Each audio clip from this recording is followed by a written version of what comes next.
We'll start with the role of Peter Handke's play from 1966, Offending the Audience, and why that inspired you and to build it so prominently into this work and the way that you responded to it with your choreography. This is not the play. This is inspired by the play. It uses a lot of text from the play. The play negating a lot of things. And by negating, it creates a vacuum. And there's great space to dance in. This void actually allowed me to move, to compose. I like I watched the show today. I didn't watch it for a couple of days. I watched the show today. I enjoyed you. I felt that you were listening, watching, and connecting. For me, the sound of the text is even more important than the meaning of the text. For me, it's a soundtrack. I'll be really okay if someone doesn't understand English and watch the play. It's a kind of bonus to understand. And this was the test for me when I was creating it, of the moments of the piece when the text is played. The work, Naharin's Virus, premiered for the first time in 2001, and it was made on the main company. And I know that when you recreate a work and when it's set on the Young Ensemble, it's not just placed on them. It's in a lot of ways reimagined. You respond to the dancers that are in front of you, and they influence the work, and your works are kind of always alive and in many ways in conversation with each other. So shortly after Naharin's Virus premiered, you then created Plastilina for the Young Ensemble. And so I'm wondering if you can talk about the way that this work has grown and evolved since its premiere, and the way that this particular group of dancers has maybe revealed something new to you in it. All the works are constantly being evolved, worked.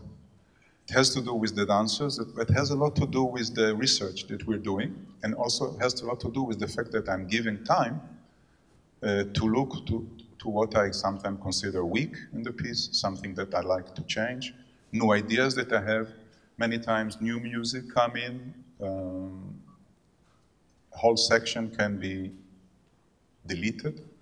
Actually, this piece was 80 minutes long, now it's about 60 minutes long, so it means a lot has been deleted and modified in this work. And the meeting with the ensemble was very meaningful time, because it gave me the chance to bring it to where it is today. Even yesterday, I made a couple of changes that I really like. I don't know if you remember, there's one point that we hear the text, but we see the empty suit. Remember? Until yesterday, he was standing there and saying the text. But in the last show, he wasn't feeling well because it was very hot and he was vomiting outside. And the suit was empty. And I liked it. So we kept it like this, for example.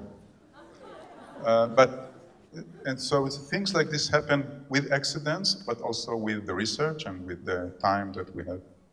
Your research is Gaga, and it is a practice that you began decades ago, but it has become a huge part of the company's identity. It's the way that it trains. It gives it the special, unique quality that it has. And can you talk more about Gaga, its development, and then maybe specifically how you see it affect the work that you're bringing back, such as this one?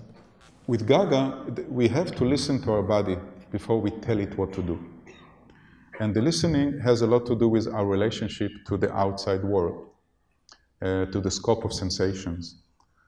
And we also learn that we don't need audience to dance, and we don't need music to dance. We just need time, space, and the act of dancing is something that everybody can do.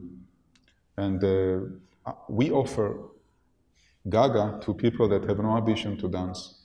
And one of the most inspiring and teaching experience for me, and a very important moment in the discovery, was when I started working with people that had no ambition to dance. They were not trained to dance, but they wanted to share with me the space and find out about places of atrophy, about the connection of effort and pleasure, about dynamics, about texture, about delicacy, about letting go, about their explosive power, about the connection of lightness and the virtue of lightness.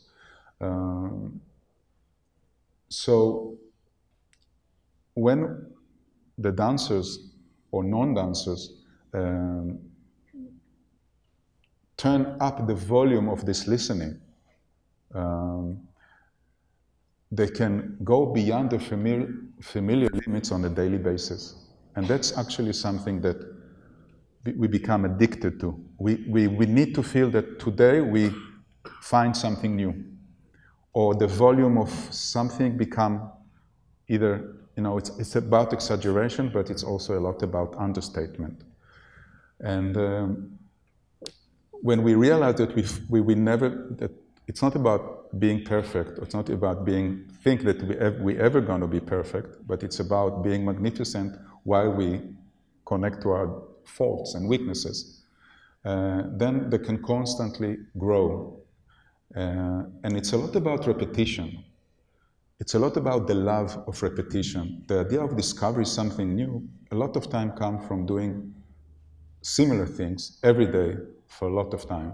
But the idea of repetition that takes you somewhere is very clear to us. Just like walking, you just repeat something and you go somewhere, So this is something that is very fundamental, that we appreciate the repetition as something that takes us somewhere. I never really fall in love with my work, and I never really get excited by my choreography, but I really get excited by the dancers. And the work with the ensemble taught me a lot about that. How do you know when a dancer has the ingredients that you're looking for? They all come very well trained. They come from top schools. They all have the facility. But what else are you looking for in personality or in attitude or in openness that gives you the idea that someone is the right fit to receive Gaga, to receive the work? And then over the 2 or 3 years that they're with the ensemble, how are you looking to see them grow and develop to see if they might be a fit for the main company? It's a good question, really. And the audition is very tough, and it's very unfair in a way. And I know that every year we're dismissing people that deserve to be with us and are very talented. To do a good audition doesn't mean you and your best. But we develop a way we try to do a fair audition, and we try to do an audition that even if you're not accepted to the company, it becomes a meaningful experience for them. We share with them the research, we teach them what we can, we respect them a lot, we listen to them, but it is, I'm actually resigning my job as artistic director in a couple of months. And one of the reasons I do it is because I don't want to do the auditions anymore.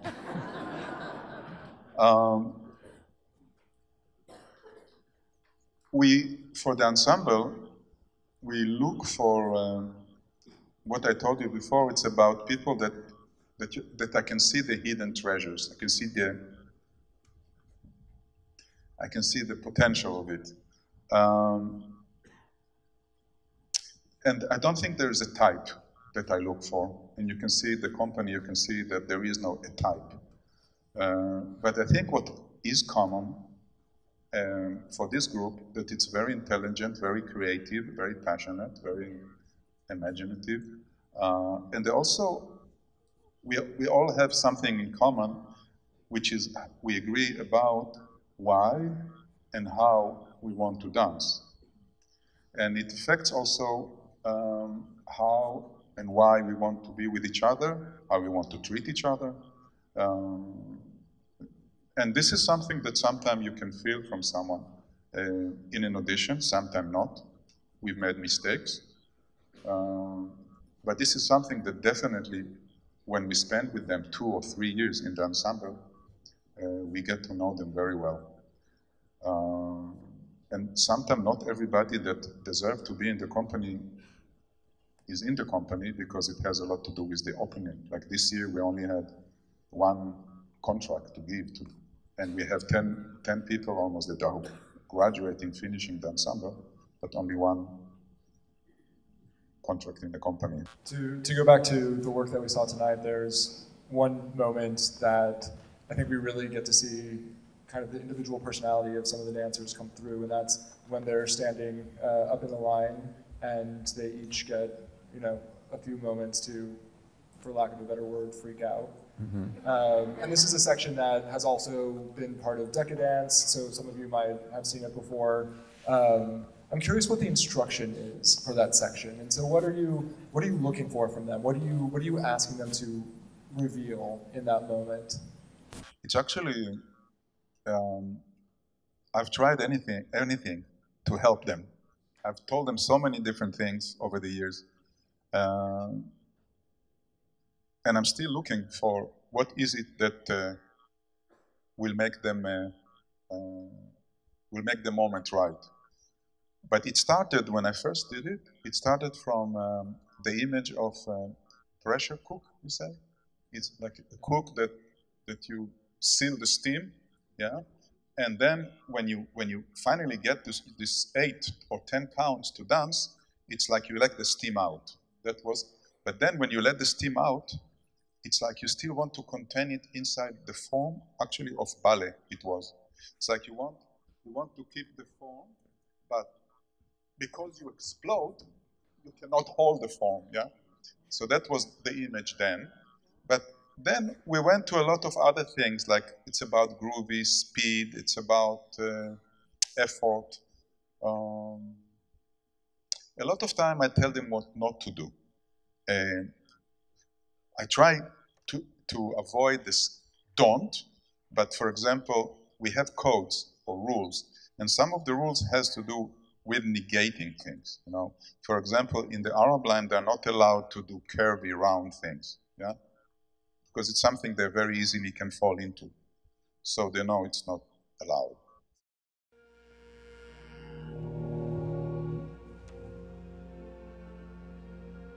Before you came here, you made certain preparations.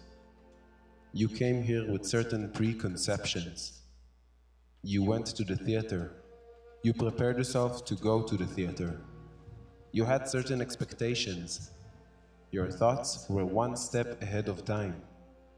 You imagined something. You prepared yourself for something. You prepared yourself to partake in something. You prepared yourself to be seated, to sit on the rented seat, and to attend something. Perhaps you had heard of this piece, so you made preparations. You prepare yourself for something. You let events come towards you. You were prepared to sit and have something shown to you.